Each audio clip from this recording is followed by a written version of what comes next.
February of last year, 2015, at the New York Chamber Music Festival at Symphony Space, one of the most prestigious concert halls in New York. And we have collaborated for this year. We met not long before that and decided that it's a great concept to bring forward to stress the point that sharing the treasures of each other's music culture and amalgamating them and respecting them is something that is very worth it, of performing, presenting, and educating the young generations with.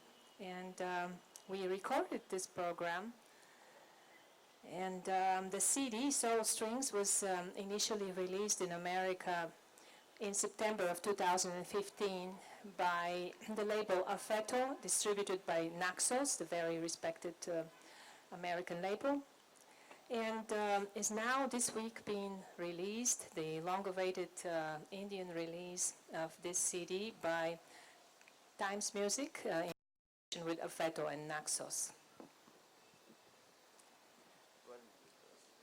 Namaskar, good morning. It's a great honor for all of us to be here.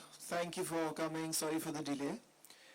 So Soul Strings, like Elmira said, the whole journey started in February last year. We performed together at Symphony Space. And the initial plan was to release the recording of that concert. But sometimes on stage, because there are no retakes on stage, everything happens there. It happens for the audience sitting there. But for something to listen to at home or as a release, we re-recorded the entire concert. And it's been one of the very, very memorable collaborations. And I think what is extremely unique for me here is that, violin being a bow instrument and sarod being a pluck instrument, I mean, this collaboration itself is a challenging platform. And then Western classical music with its tradition of a written score and performing music of great composers, and the Indian tradition where we are all improvising and there is no written score. So for us to come out of our comfort level and for Elmira to come out of her comfort level, I think we have found a new comfort level, I think, with Soul Strings. And I'm just very thrilled that we are performing these concerts in India. We had a very memorable show in Delhi, and Mumbai being the music capital, I think, of India, I think we're really looking forward to performing this evening. Namaskar to all of you, and once again, sorry for the delay.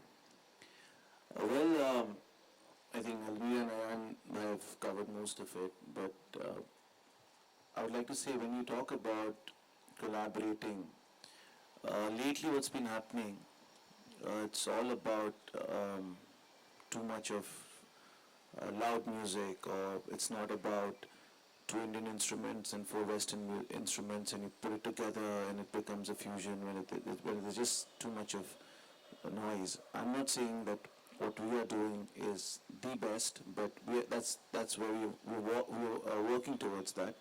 But I feel when we talk about Western classical and Indian classical instrument, to start with, it's acoustic. Western music is all about acoustic, natural sound from the instrument as to plugged instruments or to plug a sarod. So we're enjoying the natural sound of these instruments. So, and I think it's more melody oriented than just loud, going very loud and going noisy. And we're not playing just to, we're not playing to the gallery. We're trying to create some good music and going back what it used to be back in the 40s and 50s when Indian musicians used to collaborate with Western classical musicians. So please, I would invite all of you this evening, if you all are free and don't have too much work pressure, please do come and experience this beautiful amalgamation of music. I think also what's very important is that with these days so much work is happening, people are doing some great projects, but I think just performing together is not the answer. What you are doing together, it has to be collective. and what is the role of one performer, the other performer, the third performer. It needs to sound beautiful. There has to be a connection. There has to be a journey to any kind of collaborative project that you're doing. So in this case, I feel very happy to see that there is a destination, there is a journey, and we are taking different routes. And we've tried our best to, I think, make this as collective as possible. Well, also, on a more global level, this confirms how, with all the differences that we have as artists, because we're totally different in all kinds of aspects. We're from different gender, different age groups, different places of origin, different religions, different backgrounds, different upbringing, different musical systems. And yet the differences do not divide us, they actually unite us in this quest for amalgamation and for collaboration. And the final result, which is the magical music that ensues, is what matters. And these results are what we strive to achieve.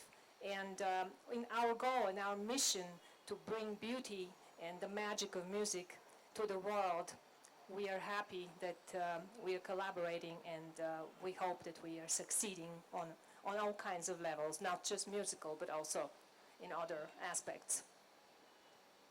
Yeah, I think Elmira made a very important point that I think we're very fortunate that music actually unites the world. I mean, in times that we live in, whatever is happening all around the world, it's so unfortunate. So I hope through music, we can convey the message through projects like this, that, we are all one big family of human beings, and I think we should just eat, pray, love, and play music.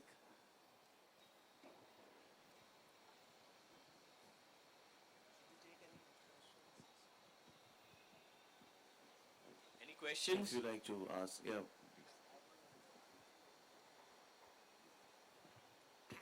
Firstly, let me congratulate you on doing such a beautiful job. Thank you. And Elmira, you rightly said that the treasures of each other are to be respected, amalgamated, and you are uniting the world with music. That's an excellent thought. So, having said that, I just want to know, since when are you collaborating? Since last year, how many events have you done together? And how was the response? And which are the places that you have already? Our first collaboration was exactly a year ago, February of 2015, in New York, at the New York Chamber Music Festival, which takes place in Symphony Space, very prestigious concert hall in New York. That's when we first rehearsed it and performed it, and that's when we understood our minds musically and in every other aspect, and decided that this project has great future. So we immediately set out to record it. And Soul Strings is the fruit of that first collaboration. And a year later now, we are performing Soul Strings, this same program, which consists of compositions by Johann Sebastian Bach and Ustad Amjad Ali Khan. We performed it several days ago in New Delhi, and tonight we're performing this same program here in Mumbai at the National Center for the Arts, a great hall that I have only seen pictures of, but I'm so looking forward to it because it is a world-class jewel box of a hall. And we also have some plans for performances in the United States. In April, we are performing this program in New Jersey, and other concerts are right now being in the process of organizing, and we hope that we could take this a long way, this whole project. Great. Over the years, the classical music has evolved, and there is a lot of change that has gone through. So, could you just? I think it'll be justice only when you hear it out. But still, if you could say something in words. I think classical music today, we feel very happy to see, is really on the top of the game. I think this art form has very uniquely and organically always reinvented and reformed itself with every passing year, every decade. And I think today, I mean, off late, we've performed this season so frequently at so many colleges, and we were in IIT recently, at St. Xavier's in Bombay. And it just feels wonderful to see the the presence of the younger generation at classical concerts, and that just makes me believe more and more that this generation really values and respects, you know, the roots, and though so much is happening today, but I just feel very happy to see their involvement in the classical concerts. The other question that Bhai and I keep facing is that, what do you think of the future of Indian classical music? Do you think are the youngsters inclined towards it? Well, I always say that the genre is never to be blamed. It's the musicians. If I take an example of ghazals, ghazal has always been a very integral part of our society. Concerts used to happen, but after those few big names, we don't have young ghazal singers. It's not that ghazal has finished. It's just that they're not good singers. So there was a time in Indian classical music where you had the greats of people like Ustad Amjad Ali Khan, Pandit Ravi Shankar, Pandit Hari Prasad Chaudhary, and all these big names. After that, I think, came in a period where I don't know if people were not connecting. I don't know, but there was a problem. I'm not saying that we are good. I'm not saying that at all. It's just that I think musicians are responsible for any art form, any fine art. The people are responsible. The genre is not responsible.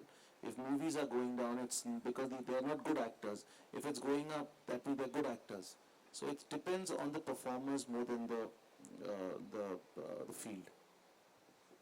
Also, music has the role of transporting the audience and lifting the listeners away from their everyday worries or problems, and enriching their day and their existence, even if it's for just 5 minutes or just for the duration of one raga or for 30 minutes or for the duration of one concert. And this is a very noble mission that we musicians strive to do, to transport people and to enrich them and take them away and make them better, and just be there for them, for human beings. So I hope you all will be coming for the concert this evening. I know it's the other end, it's at Nariman Point. So please, but it'll mean a lot to us to have all of you there. Yeah, there are CDs of Soul Strings, Okay, which wonderful. you would all get also.